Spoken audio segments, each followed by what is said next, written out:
Norfolk has been called the comeback city, and our entire history has been a story of challenges and responses. The mace has been there through all of it, like a thread running through our history. It's one of the most fascinating objects in the museum because it's an object that was made with great intention. It connects and speaks to a very long history here of the city of Norfolk. The Norfolk Mace is meant to symbolize royal authority and civic power for the borough. They were rooted in really the medieval instrument of war, a mace, a kind of artifact of warfare. But in Renaissance England, the form was adapted. So these maces during the 17th and 18th century were given to governing bodies throughout the British colonial empire. This particular one is the only intact colonial era mace that's still in possession of the city for which it was commissioned. In 1753, Royal Lieutenant Governor Robert Dinwiddie wanted to find a special gift to demonstrate England's appreciation of Norfolk. We were an important port for them, and to reward our loyalty. He commissioned a silversmith named Fuller White to design a mace for the then borough of Norfolk. It's constructed of 11 different pieces of sterling silver that are all interlocking and connect together around a central wooden rod. There's the staff of the mace, which is topped by a ceremonial cup, and atop that is a crown symbolizing the power of the crown of the British Empire. And around the ceremonial cup, there's 4 symbols that denote the different realms of the English royal dominion. It was presented to Norfolk Council on April 1st, 1754. Josiah Smith was the mayor at the time, and he was the first in a long, long line of mayors down to the present day who had the mace present at ceremonial occasions.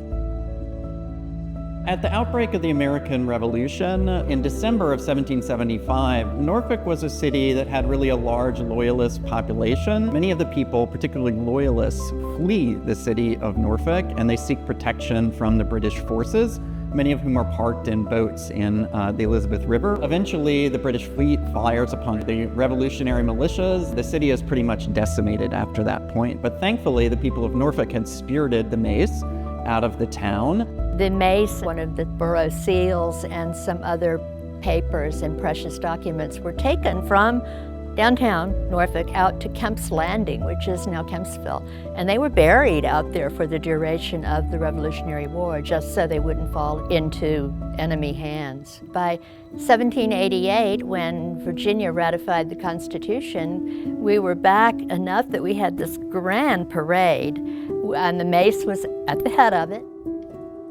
In 1862, the outset of the Civil War, Norfolk was under Confederate control. The Union forces liberated the city of Norfolk, but the Confederate mayor of Norfolk, William Lamb, who was the custodian of the mace at that time, wasn't willing to relinquish control over the mace to the Union liberators of the city. He lived over on Butte Street. The house is still there. And he took the mace home and disassembled it, and he hid it under the hearth of a nursery in his home. The house was occupied by Union troops during the Civil War. The mace, if it could talk, must have heard so many stories from the Union troops who were right there, maybe feet away from the mace, but they never knew it was there. We love Norfolk, we love Norfolk's history, and we wanted to preserve it. Bringing that back, you just end up taking a little bit of pride in it because these old structures, they have a little bit of a soul.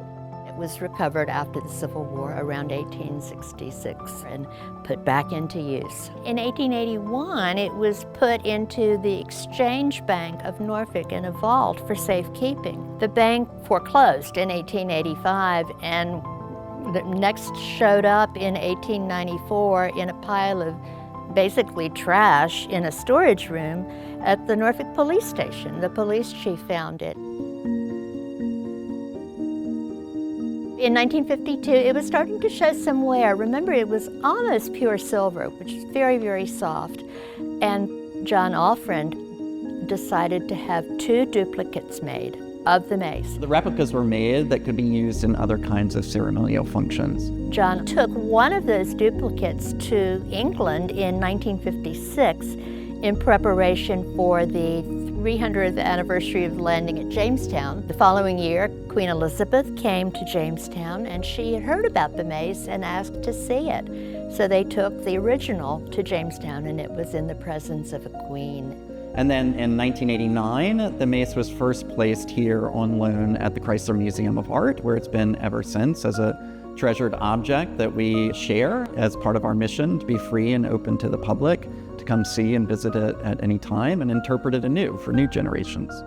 When it was created, the person who commissioned it went to great lengths to convey a kind of meaning. Then almost immediately thereafter, the meaning of it is changed and shifted and transformed by the people who engage with it.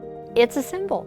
They tell a story. Symbols remind you of something. In the case of the mace, it reminds you of our history. The fact that there aren't many, and Norfolk is special because it still has one, and for just a little bit of time this was a place of safekeeping for it, I think that's worth preserving. It's remarkable for an object like this to have such a meandering history, treasured and disregarded within the space of a single generation. There's so much legend tied into it, a kind of collective ownership history. All of the bad things and all of the good things when we celebrate. The mace has been there through all of it. Our story of resilience is an important one and a strong one.